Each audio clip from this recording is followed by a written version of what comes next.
মায়েদের কাছে আমরা যেরকম ফ্যামিলি কার্ড পৌঁছে দিচ্ছি, সেরকম আরেকটি কার্ড দিতে চাই, সেটি হবে এলপিজি কার্ড, এলপিজি গ্যাস। এটি আমরা মা বোনদেরকে পৌঁছে দিব। আমরা দুদিন আগে আরেকটি সিদ্ধান্ত গ্রহণ করেছি। এই মা বোনদের একটি ব্যাপারে খুব কষ্ট হয়, রান্না বাড়ির ব্যাপারে কষ্ট হয়, সেটি গ্রামের মা বোনই হোক, সেটি শহরের মা বোনই হোক। আমরা যেরকম সারা দেশের মায়েদের কাছে আমরা যেরকম ফ্যামিলি কার্ড পৌঁছে দিচ্ছি, সেরকম আরেকটি কার্ড দিতে চাই, সেটি হবে এলপিজি কার্ড, এলপিজি গ্যাস।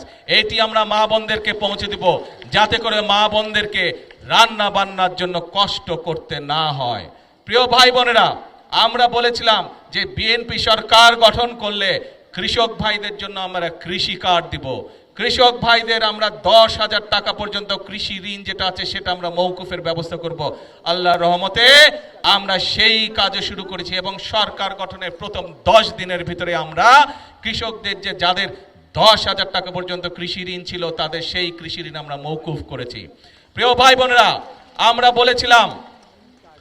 বলেছিলাম দেশের বিভিন্ন জায়গায় বিভিন্ন মিল কলকারখানা বন্ধ হয়ে গিয়েছে। এই মিল কলকারখানাগুলো বন্ধ হয়ে যাওয়ার কারণে বহু মানুষ বেকার হয়ে গিয়েছে, বহু যুবক বেকার হয়ে গিয়েছে। আমরা বলেছিলাম এই কলকারখানাগুলো চালুর ব্যবস্থা ইনশাল্লাহ আমরা করব।